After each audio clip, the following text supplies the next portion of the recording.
Hello, my name is Melissa McCain, and this video is a quick introduction to collecting resources and citations using the FCS subscription databases.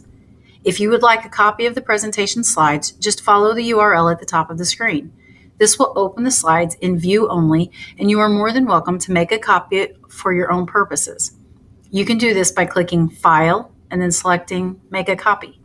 The slides include many links and resources that I hope you will find valuable. Before introducing you to the FCS subscription databases, I would like to take some time to clarify what is a database and why use the subscription databases. Let's begin with the question, what is a database?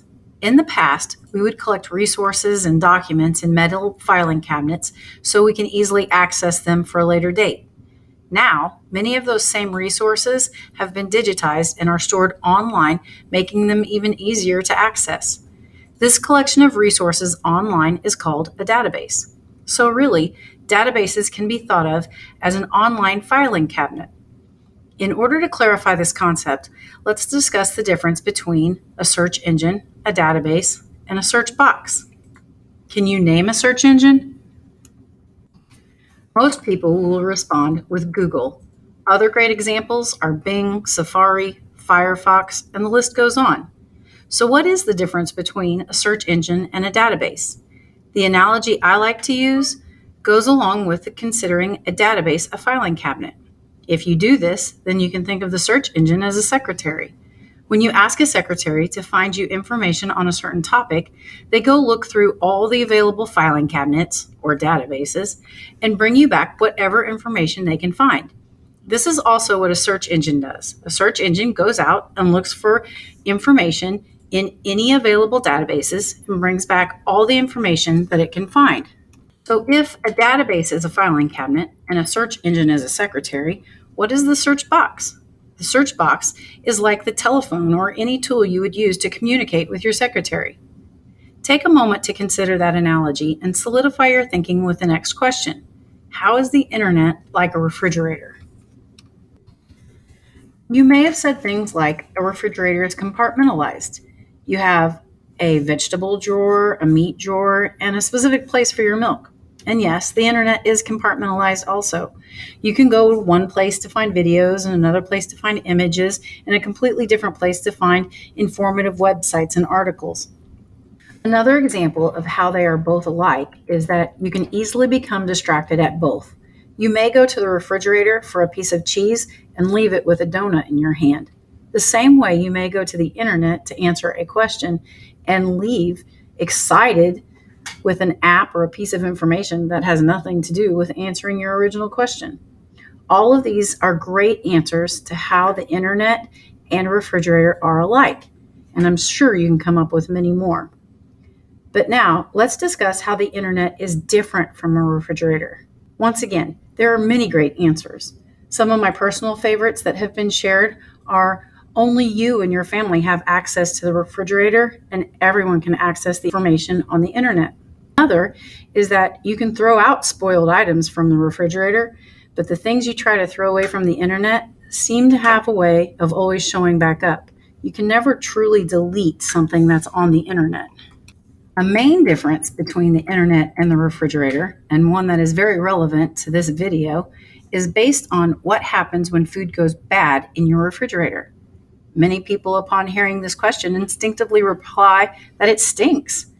I would guess that's not actually the truth, though. Most refrigerators come with a mom, someone that will clean it out, make sure the milk isn't spoiled and the meat isn't rancid. The difference is that the internet does not come with a mother. No one comes in and cleans out the outdated or spoiled or unhealthy information on the internet. This is why subscription databases are so important. Subscription databases pay someone to clean out the filing cabinet or database. It helps ensure that the information you get is healthy and up to date and organized. Before continuing, there are two big takeaways you should have from this conversation so far. One, you cannot cite Google as a source of information. It is just the secretary. You have to tell which filing cabinet or database the information came from.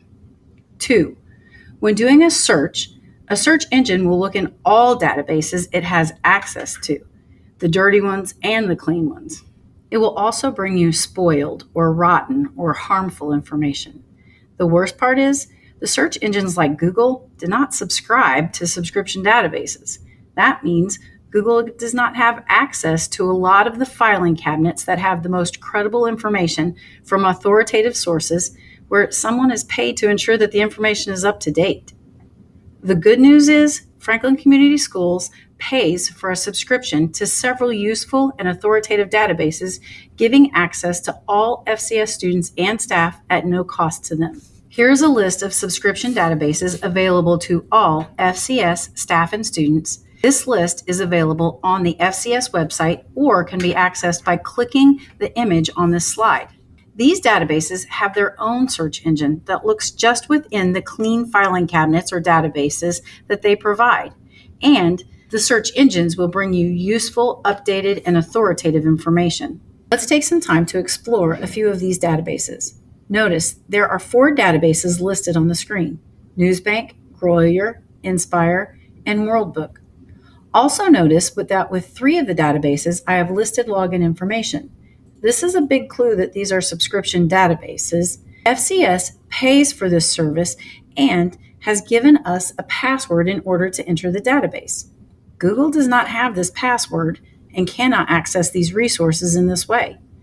The remaining database, Inspire, does not have login information with it. It is still a subscription database, though, and you do pay for it as long as you are a taxpayer in Indiana. Indiana provides this service as a benefit to all taxpayers. If you move out of Indiana, you will have a difficult time accessing Inspire. But let's say you are an out-of-state college student with an Indiana residence. You can apply for a password that will allow you to access the database outside of Indiana. So, all 4 of these are subscription databases, 3 of which the school corporation subscribes to for you, and the other is your tax dollars hard at work. Each circle is linked on the slide presentation and will take you directly to the database. Let's start with my personal favorite, Newsbank. When accessing Newsbank from a school campus, you will not need login information. If you access the database from home, the login is AR-5076 for the username and password. So let's start by using the Newsbank search box to communicate a topic with the search engine. As an example research topic, I will use fake news. Notice if I use quotation marks, it will only look for instances where these words are found together. Let's see what information the search engine returns from the Newsbank database. So the first thing I'd like to point out is that there are over 178,000 results in the Newsbank database. I would also like to draw your attention to the filter tools at the side. Notice right now the articles are in order from the newest to the oldest. But if I click oldest, you can see that the words fake news have been in the newspaper all the way back to 1833. You can also filter the results by source type. On the source type, you could filter down to just newspapers or magazines or even videos. Under that, you can see custom dates. Custom dates would allow you to research only a year range. Another great tool is right under that for year. If you look, right now it's telling you that in 2017, the word fake news peaked in the newspaper with over 80,000 incidences of it. Underneath that, if you click more options, it will bring up every year. Notice that back in 1833, there was 1 incident of fake news being in the newspaper articles. And when you scroll, you can see that 1993, there were 60. And as we continue, it goes from 28 in 94 all the way up to now in 2018, we're up to 74,327 incidences of fake news being in newspaper articles. Other ways you can filter the information is by source location. So on source location, notice you could pick North America, Europe, Asia, Australia, but once again, by choosing more options, you can also narrow it down by country, region, state, province, or even city to get it as local as possible. And yes, you can also filter by lexile level. Once you've filtered your results and you have an article that you'd like to read, notice it brings up the actual newspaper article from that time. So this one, it was printed in 1869 in the Cincinnati Daily Gazette, and it highlights the keywords that you're looking for. There are a few additional tools that will be handy on this page. One that I'd like to point out is the citation tool. When you click it, notice you can choose from a broad range of citations for each article. So if I want MLA, I can click it. Here's my citation. I can copy and paste into a works cited page. Or maybe I want APA or Chicago, and the list goes on. The other tool that you might want to look at is clip tool. When you use it, you can clip a certain section of the article and save it to your Google Drive. Once saved to your drive, you can view it along with any others that you've saved by clicking the View button. Notice this is in your Google Drive. It's just the clipped section, and it puts the citation information at the top, so you always know where that information came from. You can also go back to the full article and download the entire page or just a selected clip, and it will download it once again to your Google Drive for easy access. Before leaving Newsbank, I would also like to draw your attention to the amazing collections that can be found. We'll go back to the home page and notice there are collections by multiple different subjects. My favorite way to access different collections is the historical timeline. In the timeline view, you select an era and notice that Newsbank organizes it into not only the years, but also by the categories of government, military, and politics, social and cultural issues, discoveries and inventions, and firsts. So let's say we're doing a study of Walt Whitman. When we pick the collection, the first section that you're seeing is done by the Newsbank editors. It gives background information about the subject or collection that you're looking at. This part of the collection is great for using in literature circles. Underneath that blurb, what you'll find are links to all the articles that are related to that topic. You could pick 3 that all have a common theme and have the kids dissect the related articles using citations. I recommend you do so soon, and I think you'll be glad that you did. Now let's go back to our slides and access the next database, Grolier or Scholastic Go. Let's try the same search term in this database, fake news. You'll notice right away, with no entries and over 700,000 in Newsbank, that the database in Grolier is not near as broad, but you can use it for several topics that will get you very good information. So for example, let's change our search term to bullying. Now we have 29 articles, still not as robust, but look at some of the tools we can use. We can level it by reading level, and let's see what Lewis Carroll has to do with bullying. When it opens the articles, notice you have the full article, and you also have a citation tool, which will bring you to the bottom of the article and show you the citation as MLA, Chicago, or APA, which once again can be copied and pasted into a bibliography works cited. The other cool tool is Turn Read Aloud On tool. When you click this, students can have the article read to them, which can raise the difficulty of the text that you are able to put in front of them. Moving on, let's go back to our slides and check out World Book. Both of these are based on encyclopedias that have gone digital. When we click on World Book, I believe the format that is most useful is student, but feel free to check out the others. And in the search box, I'll do the same search for fake news. I think it's important that you see the results. Notice when fake news comes up, even though we know that fake news has had incidences in the news all the way back to the 1800s, the only incidence that World Book supplies is one with a picture of Donald Trump. No matter what your political standing, you should be able to see that this is not an accurate portrayal of actual information and would probably steer me away from using it with students. There are still some good resources in Worldbook, though, if you want to access them, but just be careful about sending your students in there and what kind of message it sends. So let's try our second research topic and go with bullying.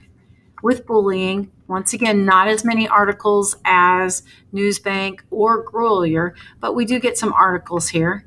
And so let's check out what Andrew Clements has to do with bullying. When you click it, notice we get the article, and you can see right here is bullies. And a few extra features are, once again, you have your citation tools, so you can expose students to the citations and the different types of them. And once again, you also have the text-to-speech tool. So you can raise the lexile of what you're presenting to students by using these tools with Andrew, them. 1949, an American. Now we'll return to our slides for our last database of Inspire. Inspire is a great database and a great service that is provided to us in Indiana.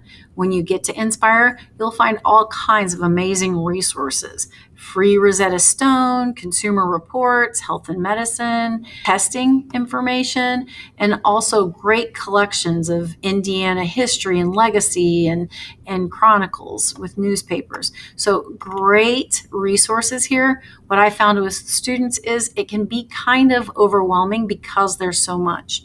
So Inspire doesn't just collect the resources, it collects information on resources. And because of that, when we do a search, the searches can be overwhelming. Notice this search only returned about 86,000 on fake news, but it's because I have it limited to full text. Once again, Inspire collects information on resources, not just the resources themselves. If you want to only see the resources that are actually available in Inspire, make sure you have full text limited to. And then you can see under each article, there will be a PDF full text link. When you click on that, it brings up articles. Once again, that would be great for article comparisons or lit circles. And you still have those same tools such as citations, and you can send it right to your Google Drive. Newsbank, Grolier, Inspire, and Worldbook are all great databases to use, and because they're subscription, you can rely on the information that you get from them. It's also easier because not only do they pay someone to clean the databases out, they're also paying someone to provide you with the citation information. One last database I'd like to take a few minutes to walk you through is Destiny Quest. Destiny Quest is our Franklin Community Schools library catalog page. When you click on the link in the slides, it will take you to a page that lets you choose your school. Depending on what school you're in is the school you'll want to choose. When you click the first link, the platform is kind of archaic, and what I would recommend for a more engaging environment is go to Destiny Quest. In Destiny Quest, you'll get lots of information in an easy format that you can use. The first thing I recommend you do is log in. Your school login and ID will help you get into your account in Destiny Quest. After logging into Destiny Quest, you will find that the access to resources and amazing tools will be very beneficial. For example, let's say I'm looking for a book and I'm interested in anything with the topic of dogs. At first, you can see there are 2,231 books in the catalog system on dogs. Notice you'll see a lot of them say ask. That indicates they're not available in my library, but they are available in a library in the corporation, and you can ask your library or library assistant for assistance in getting those books. But what if I want a book now and I don't want to wait? You can come to the filtering tools at the side and change your location to just your school. And now I still have 107 results. Notice the in means that I could walk into my library and check that book out right now today. The next thing you can do is look on the side, and let's say I need a book to help me with reading counts. You can go to reading counts and do just the ones with quizzes. You could also format it by a student's lexile to make sure they're reading at the right level.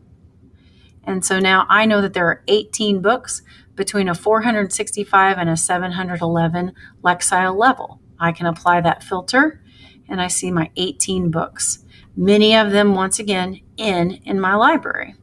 The next thing you can think about is the number of pages. A lot of times, the number of pages are what might overwhelm a struggling reader.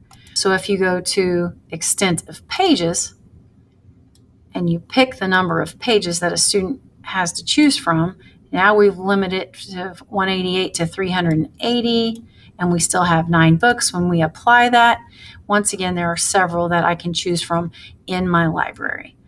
When you see books that you're interested in, because you're logged into the system, you can start your own collection. Just take the book that you want to read and pull it right over. When it lands in your personal list, you can collect a list of as many titles as you'd like. And then when you're ready, you can click the list to see which titles you're ready to read, and even print out an option. You can print it by call number, which will help you locate it in the library. Or if you're looking to do a review piece, you can click it by MLA citation list. And when you preview your list, here's a bibliography of 4 books that you'd like to read on your topic.